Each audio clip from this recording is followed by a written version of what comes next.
party is starting. Welcome back, everyone, to another episode of ShiftED podcast. Scouring this beautiful earth of ours for educational mindsets that we love. And I have one of the most lovely mindsets coming into us today with Rachel Tidd, who is the founder of Wild Learning, has written an amazing book called Wild Learning, Practical Ideas to Bring Teaching Outdoors, which we're really starting to talk a lot about here in Quebec in our province. And I'm just so happy, Rachel, to have you here today to talk about, I think, two things that we both really love: outdoors and kids growing up playing. Yes. No, I'm excited. I was so excited when you reached out and to talk to everyone today about something I'm super passionate, and I know you are too. Totally. Well, Rachel, I kind of wanted to start, where did Wild Learning come to be? What were some of those beginning phases that kind of brought you to that this was going to be something that I was going to start really pushing and talking about and putting out there in the world? Can you give us a little bit of background on the Wild Learning website and your?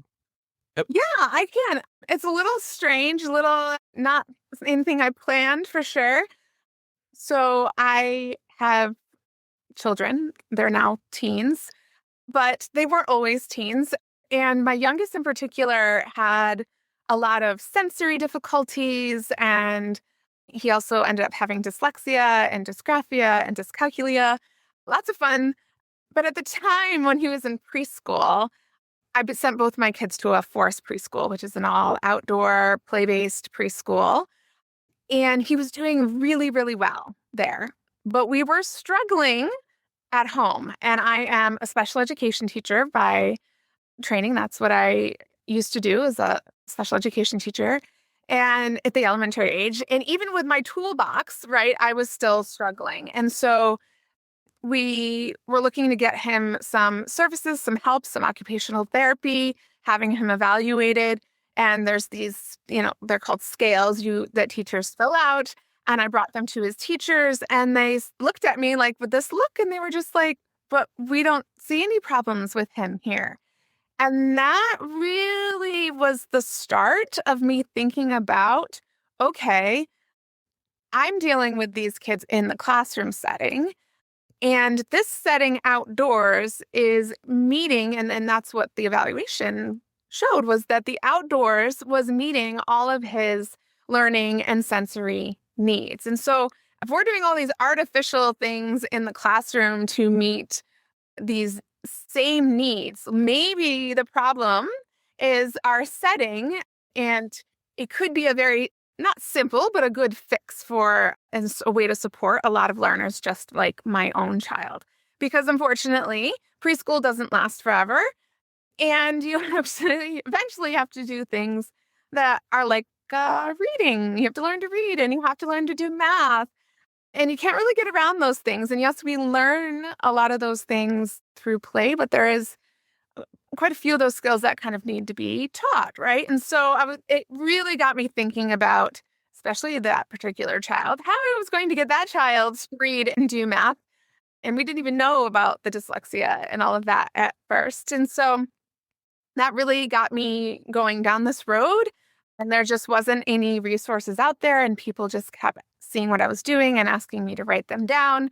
And I said, I don't have time for that. I have young children, etc. But I eventually did. And that's how it all kind of started, if you will. Amazing. Yeah. Amazing. And your book, I just love the way you put it together, where it kind of starts small and then expands itself outward. Community-wise, I guess, from, the backyard, the schoolyard, into maybe community, etc. What was your mindset behind that design? Is that so that it's very kind of low floor, so people are easily accessing, and then they can really start to push higher ceilings as they, experience more, get more information about how to go about doing it? Yeah, so that's a big part of it. So many of these outdoor nature-based books are kind of organized around seasons, which may or may not apply depending on where you are. And I really believe that outdoor learning and play shouldn't be a once in a while thing. That it really needs to be all the time. Not all the time, but like frequent, right? Every week, preferably every day, work up to it. But to do that, we can't depend on, so often it's like once or twice a year, these special field trips or programs, or some places are even lucky to have like an overnight somewhere in like a park or something, or like a camp, which is amazing. And I wish all kids had that experience as well. But what I'm really thinking about is the everyday, every school day. Embedded within. Yeah. What? And to be realistic with that and knowing differences in funding and setting, etc., the easiest place to do that is around our schools, in our schoolyard first and foremost. If you have one of those, not all do. I've worked in places with rooftop playgrounds or hot off the street, and or the neighborhood as well. So even if you're in an more urban place, there is plenty of learning opportunities. And I take a very liberal view. Anything and everything outside is game for me to leverage for learning. It doesn't have to necessarily just be nature-based. So I use a lot of signs and things like that if that is what is in your place, right? So that was my intention, so that you could go, okay, here are the activities that I can pull and lesson ideas to teach, math, reading, and writing within my schoolyard. Oh, and now we've got that down. We can expand a little, and now we have an opportunity to go farther. I call it farther afield, and so you could like organize it instead of kind of looking through all these activities with, I can't do that. I can't do that. That's not going to work where, I can't do that in my schoolyard. That was my intention, I guess. And do each of those kind of, sectors within the community and the greater community, do they have certain strategies that come along with them? I mean, I imagine that how you approach like just going into your back schoolyard to, going to the park, which, takes a half-hour walk, like but did the strategies change at all as you approach kind of space? Yes and no. And I would say if you're new to this, you want to start in your schoolyard because you really want to build those instructional routines and teach your kids things like call and response. Like if I howl like a coyote, that means you all need to howl back and come to our meeting place, and establishing a meeting place, establishing boundaries of like how far you can go. Depending on where you are and your comfortable level of comfortableness, do you always need to be able to see me?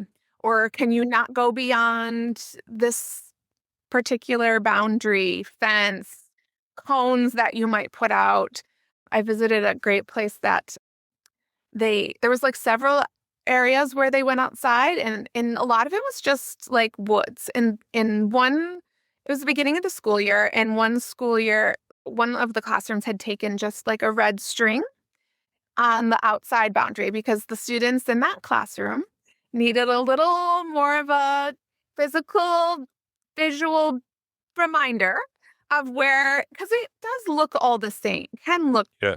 You're in the woods and you just keep going. And if you're a kid and you're focused on the play and the environment, you might not. Yeah. And north, south, and west anymore. You're not all of the classrooms had it, but that particular classroom had that. And so you want to build that. And then when you have some of those in place, now we build the instructional routine of how we walk down the sidewalk, how we cross the road, how we stop and talk and listen, right? All of those things we do to prepare for a field trip. We do that when we're walking down the hall. It's very similar, right? But now this is how we do it outside. And now we have cars, so we need to pay attention.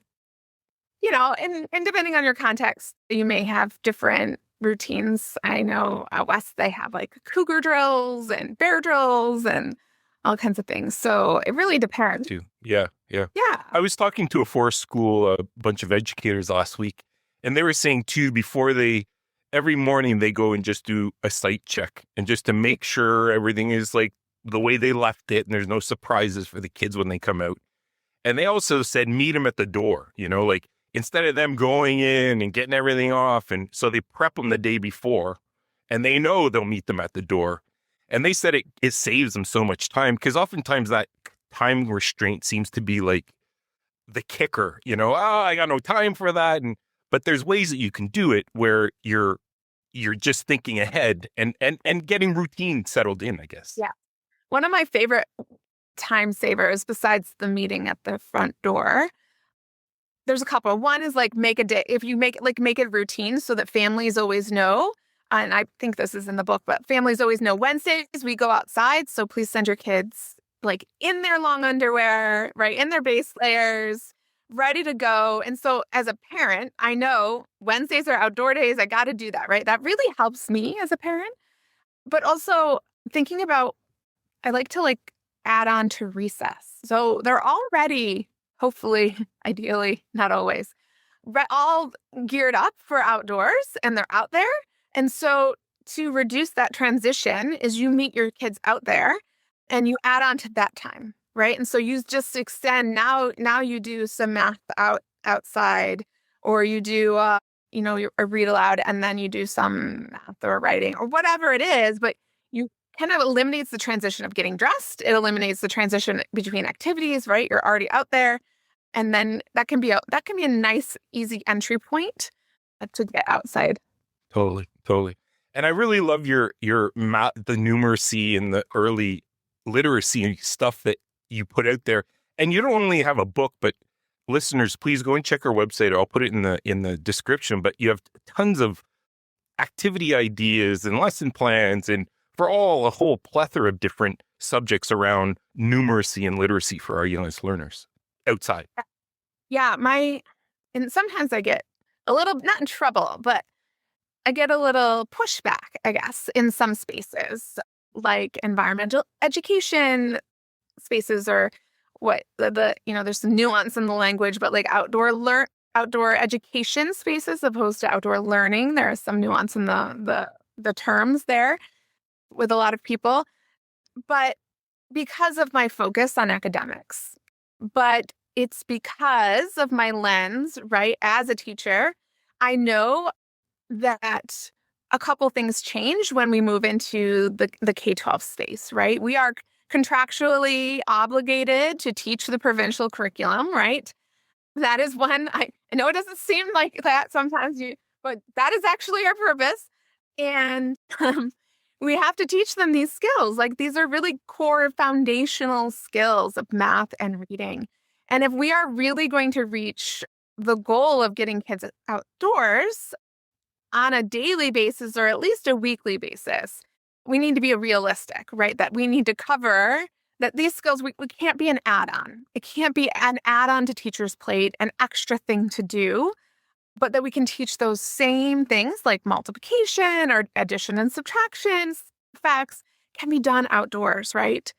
Or we can teach phonemic awareness and support that outdoors. So that's where my kind of unique spot is. It's not always embraced by Right.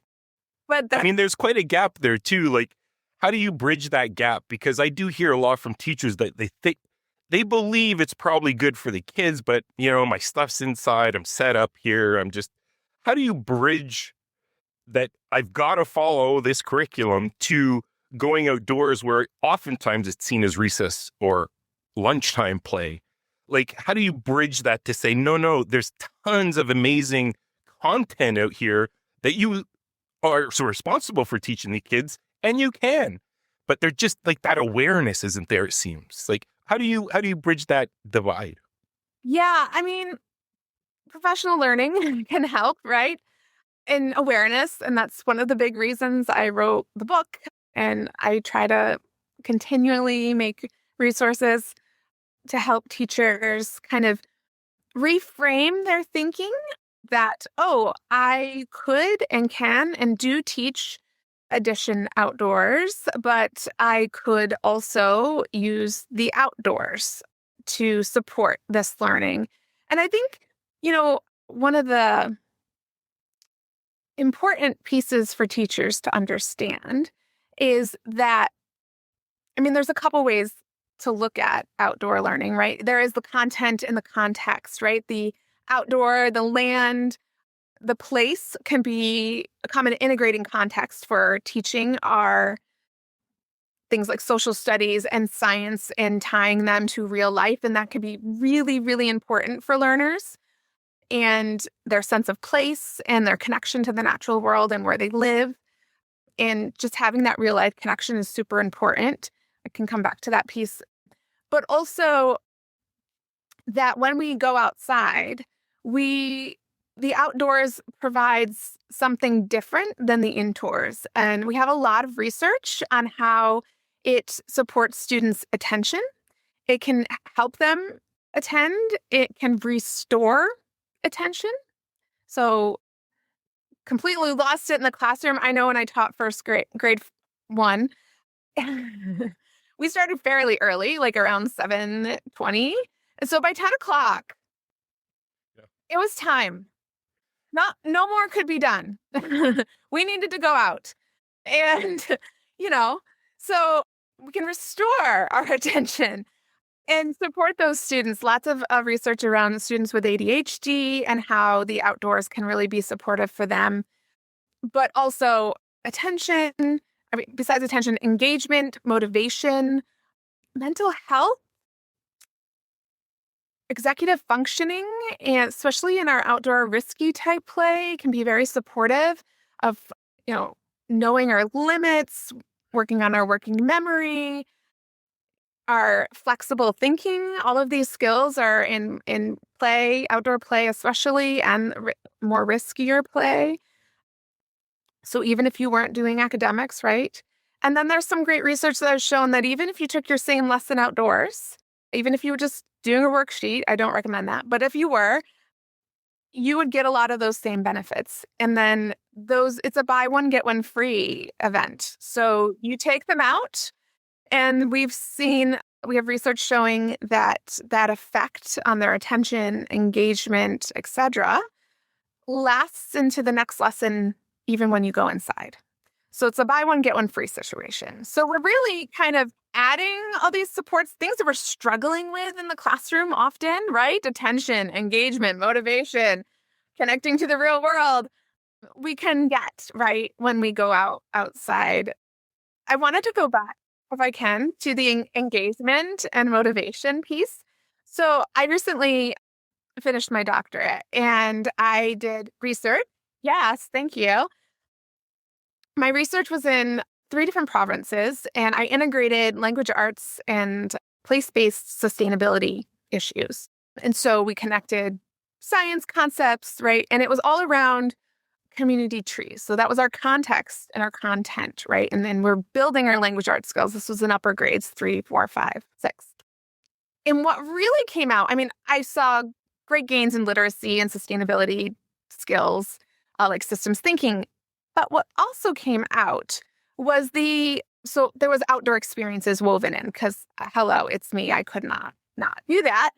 But what came out was the importance of these outdoor experiences and this real life place-based content that was like relevant to students' lives. These were trees in their schoolyard that they saw all the time. They were evaluating their health.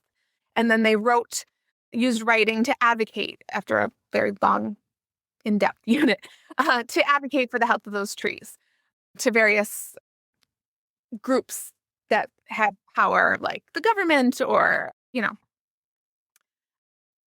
But who really shone in there and the impact we saw was on students that were struggling with attendance. So across provinces, I had 160 students participate in my study. Across 3 provinces, across classrooms, across different schools, chronic absenteeism was a problem. Getting to school, being motivated to school, being engaged in school, all of these things were big problems. And those students that were affected by those the most got the most and were the most engaged in this particular unit because they were invested in the problem. It was relevant to their lives. They really wanted to go outside, and they pushed their parents or whomever and started showing up more. Some students had become really disengaged in school and had a lot of behavior issues, had done no work at all year. This was at the end of the school year, and they did the final project in this unit. So it really speaks to thinking about how our instructional choices and approaches as teachers of how we're delivering in designing our lessons, the power that can have on re-engaging students that are, that we're struggling with. Everyone is struggling with, especially post-pandemic. So I like to bring that in because that was just something I wasn't looking for in my research, but was unavoidable. Yeah. That's amazing.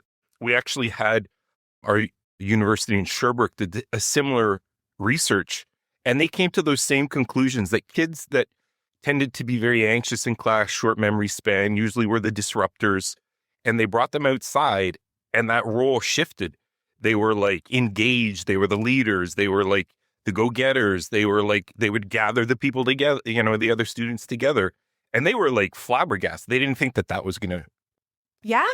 And they were so surprised about it. And it sounds similar to what you're. Yeah. And, I wrote that unit as part of the study to be kind of not for teachers that were really used to going outside. It wasn't all outside. It had several important outdoor experiences that connected to what kids were learning and built on students' learning. It wasn't by all means all outside, but it had enough, and it was you know what I mean? It balanced. It was kind of but to show even just a little went really. Yeah, just give a little. And oftentimes teachers are very good at listening to research and, trusting that it's accurate and that there could be good benefits, particularly when you're trying to struggle with a student that nature could help quite easily. Hi. I often think we forget about nature, outdoors and trees growing and, it's just, we become so disconnected.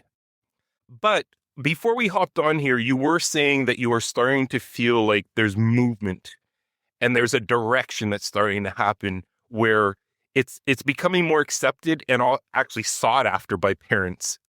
What can you elaborate on that of the good that you see coming down the pipe? Yeah. So, I feel like when I started this work, I don't know, 7 or so years ago, formally, and with the coming out of the book, I didn't seek to write a book. I was approached by a publisher to write a book, which is something right there, right? That there's even an audience for that. And we're seeing more conferences like we were talking about for educators around outdoor learning and play and the importance. So that's been really exciting. So talking to teachers, I spent a lot of time talking to teachers and schools and working with schools and seeing their excitement and their either wanting to get involved and wanting to try this out and just need a little guidance, or they're already in the thick of it and they're looking to refine their practices or expand their practices. And just seeing that and their excitement has been really helpful. Not helpful, but exciting, I guess. Helpful for me and feeling validated, I guess, is where I was going with that. But yeah, so I still think we have a ways to go. Oh, also, a lot of provincial curriculum and ministries of education are really recognizing outdoor learning and play as important for children in their learning and in their health, and making formal pieces or documents or guidance or whatever. It varies across the province. But that has been so amazing. And I feel like that helps so much with some of those barriers, right? A lot of the barriers early on where my administrator doesn't understand that this is important, that this is they don't see, less so with the things I do, because multiplication is multiplication, but, it helps to justify and show that, yes, this is actually an expectation by my province. Part of my contractual obligation, right, this is one of the instructional approaches that I'm supposed to be using, right?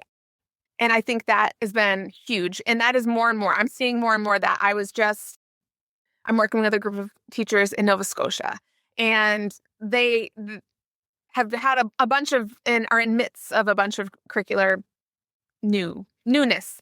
And one of them is this outdoor learning document. I was so excited to see it. I was like, oh my gosh, what is this? And so things like that are just starting to really get in place. And I think that is super exciting. Amazing. Yeah. And Rachel, how can we keep following your journey? Like what is 2026 looking like for you and your work, and how keeping it progressing forward? Yeah, 2026. Well, I mean, you can always follow me on social media at Discover Wild Learning. And I have a website, discoverwildlearning.com. So those are great places to keep up with my work. I often release free things, and I do a lot of videos on really practical. I don't like social media. I should just start there. So if I have to do it, I feel like it should be like useful. And so I'll be like, here's one way you can teach phonemic awareness outdoors. And here's a way you can teach, play this multiplication game outside, right? So little things like that, that's what I post on social media. Or here's a really great book that just came out that's about, nature, or birds, or here's a way you can use it. So that's a really useful source for teachers that are listening. 2026 has a couple of things I'm working on. I'm working on a new book about bringing literacy, a structured literacy, science of reading aligned practices outside, understanding that it's not an or, it's an and. And the why and the how. The how is always my point, right? There's the why, and the why is important, but how? Because we get stuck at the why often, right? And so I'm working on that with a colleague. So I'm excited about that. And I'm going to be working with a lot of new teachers. So I'm joining the faculty of Empire State University and working with a lot of Bachelor's of Ed students in early childhood education. So that's what I'll probably be mainly working on. I'll still be at some conferences this fall, but yeah, that's amazing. That's amazing. Yeah. And listeners, please check out, I'll put it in the descriptor, Rachel's LinkedIn, because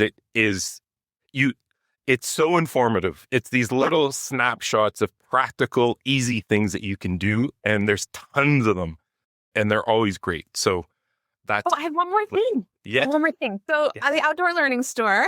Yep. I've worked with them a lot, but this spring in March, I'm doing a 4-part math workshop on outdoor math. So, and we're going to go right through the major strands of numeracy. And so if teachers are interested in that, it's a good opportunity without having to travel. That's great. That's great, because we've actually been doing a lot of work on early numeracy here in Quebec. There's been quite a few workshops that have been presented, so it'd be a great continuation of that. So yeah, absolutely. Plug that too for you. Yeah. I mean, I want to go. I enjoy it, so they ask me to do it, and then That's great. I love them over there. They're so good. I mean, they have a webinar and like 1,000 teachers show up. It's like amazing. Yes, I've had a few. Great community. Yeah, that had over 3,000, 4,000 people show up. So it's a little weird, but yeah. This will be smaller. I think last time we did it, we had 100 teachers, so it'll be a little small. Amazing. Well, Rachel, thank you so much. This has been a real pleasure talking with you. I feel encouraged and excited about outdoor learning and our little kids and our big kids. We'll throw teens in there too. They need to go outside as well. Mine are out right now in the snow, so yeah. Excellent. Enjoy the snow, people. There's enough of it. And I hope we can reconnect again sometime, Rachel. This has been a real pleasure. I'd love to continue this conversation. Absolutely. Awesome. Thanks so much. Thank you.